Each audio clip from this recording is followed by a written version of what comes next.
Hello, everyone. Adam here with the latest Demiplane news and updates. Let's jump right in with some new book releases. In case you missed it, Blood Sigils and the Chicago Folios are now available on Vampire Nexus. On the Pathfinder side, we've had the huge Monster Core release, as well as 7 Dooms for Sandpoint. Check those out on Pathfinder Nexus.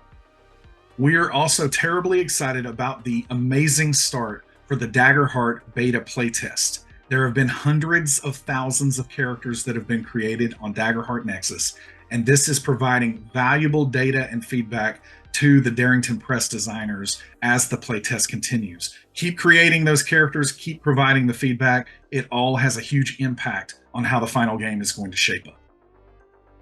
And now for the latest with Pathfinder Nexus. We just released some foundational framework updates that will play a huge role in the continuing performance improvements that will roll out in the next couple of months. We're going to keep at it until we hit the sweet spot.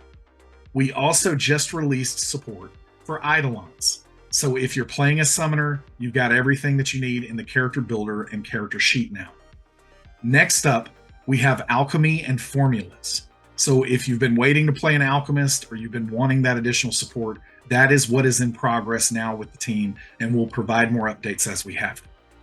And lastly, we are going to be adding pre-gen support into the Pathfinder character builder. What this is the ability to choose a pre-generated character right inside the builder that will let you jump in and start to customize from that base starting point with the pre-gen. So this is going to be really useful. We've seen this be an engaging feature on Alien and Daggerheart, and we're going to be bringing it to Pathfinder before too much long. And before we leave Pathfinder entirely, I used to do this pretty often in my past life, where I would share some data that we're seeing on the platform to talk about distribution of various choices that people have during character creation and playing those characters. So for Pathfinder, what I'm going to show you today is the most popular remastered Ancestries and most popular remastered classes amongst the hundreds of thousands of characters that we have on Pathfinder Nexus. So keep in mind, this data is pretty high level and it hasn't had any additional analysis. It is trying to use as reasonable as we can be terms for what kind of character is being played. So things like, has it been leveled up since its initial creation? Are hit points being adjusted? Is it equipping items? That sort of thing. But this is a picture about what is most chosen by players who are using Pathfinder Nexus for remastered content. We'll do more of this in the future as well. So if you've got anything that you'd love to see, let us know about it and we'll see what we can do. And lastly, I want to share an excerpt from a fantastic conversation I had with Brendan Conway, the lead designer at Magpie Games, who's done some phenomenal work over the last several years on games like Masks that I love, but also on Avatar Legends. So in this discussion, the full thing is going to be available on our YouTube channel, so be sure to check out the full conversation. But we talked about the Powered by the Apocalypse framework, how that is unique and different in Avatar Legends, and how it is used to bring to life that beloved setting, and also a little bit more about Uncle Iroh's Adventure Guide.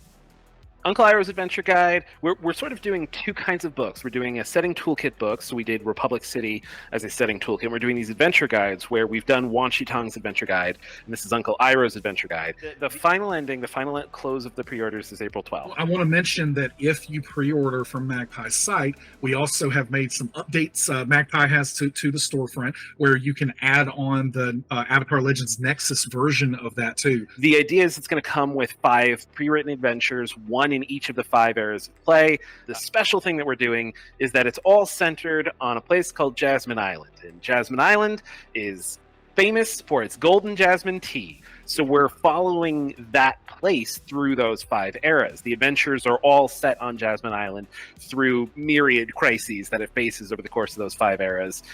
And on the whole, it's designed so that you can actually play them through as almost a generational campaign with, your characters will help the island through its crisis in the first adventure, and they'll leave their mark. Like, there might be statues of them left up in later eras, and then you'll play through the later era, but of course that means that some bad guy's going to target the statue of your prior character to knock it down, and it creates this thing where by the end of the 5 eras worth of adventures, first of all, you played through several centuries of the game, but also you've created a Jasmine Island that's yours, that has been shaped by the actions of your characters over the course of many generations. And that's it for this time. I will be back in the next few weeks as we have additional updates. Thanks so much for joining me. Later, Gators.